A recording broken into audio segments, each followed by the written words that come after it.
Hi there! So today I'm going to teach you how to add and subtract fractions. But before that, we need to first identify if our given fractions are similar or dissimilar. So we can say if they are similar, if the denominator of your given fractions are the same.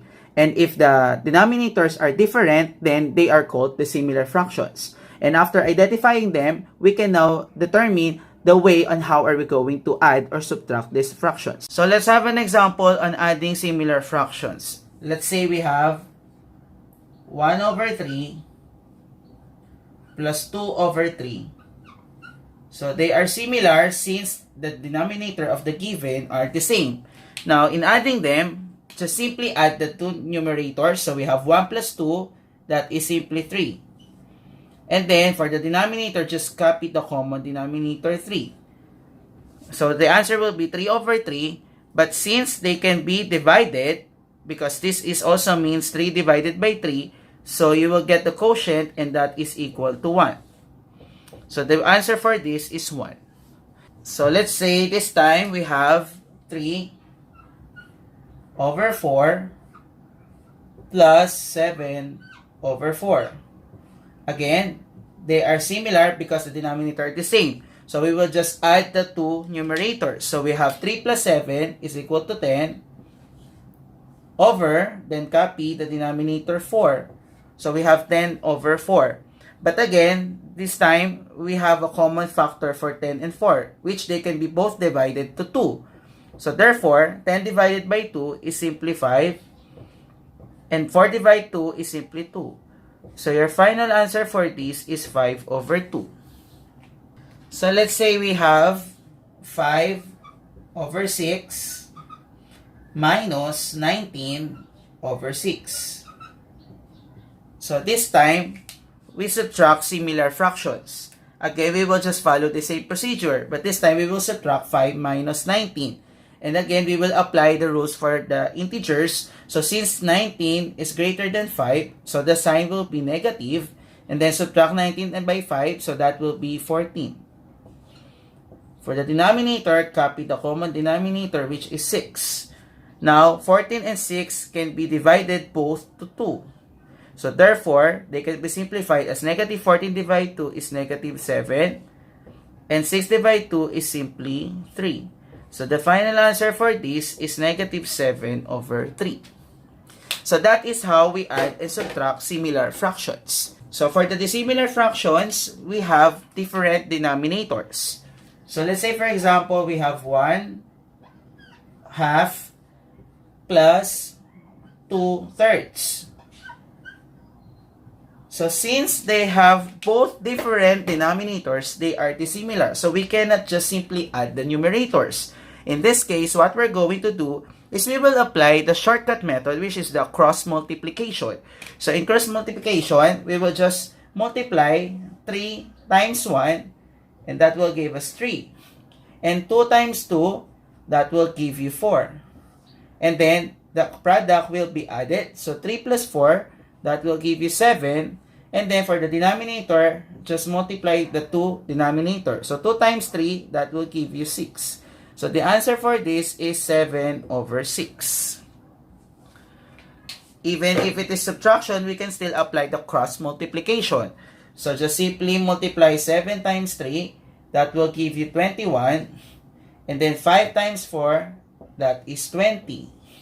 Now, since this is subtraction, we're going to subtract 21 and 20. And that will give us 1. And then, for the denominator, just multiply the 2. So that will give you 35. So therefore, the answer for this is 1 over 35. How about if we have 4 over 3 plus 5 over 6? In this case, two denominator, they have common factor. So since they are related to one another, so before we're going to apply the cross multiply, we will can be both divided by 3. So the answer for this will become 1 and then 2 by using the cross multiplication. So 2 times 4, that is 8. Then 1 times 5, that is 5. Now we're going to add 8 and 5. the answer will become 13. For the denominator, since we divide them both into 3, so we will not just simply multiply 1 and 2, but we will also multiply it to the common factor. So 1 times 2 is 2, times 3 is 6. So therefore, your final answer for this is 13 over 6. So let's have this another example. Since our two given denominators are related and they can be both divided by 2, so we will have 5 and this one is 3. Now, we will apply the cross multiplication. So, 3 times 9, that will give you 27. While 5 times 7, that will give you 35. And then, we're going to subtract these two answers. So, we have 27 minus 35. And since 35 is greater than 27, so we will have negative to our answer. Then 35 minus 27 is simply 8. Then for the denominator, again, we're going to multiply 5 and 3. And then we will multiply it to our common factor. So 5 times 3 times 2 is equal to 30. So our answer will become negative 8 over 30. But since there are still common factor for the two given numbers, so we are going to write this in lowest term by simply dividing them to the common factor 2. So we will have 8 divided by 2, that will give you negative 4. And 30 divided by 2 will give you 15. So your final answer for this is negative 4 over 15. So you try to answer this.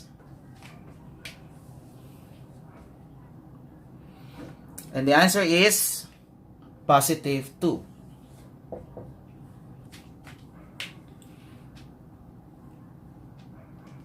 And the answer is negative 1.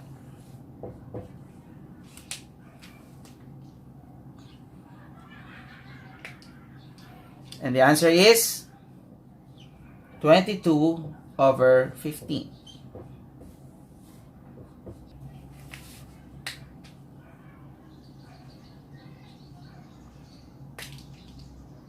And the answer is negative 11 over 24.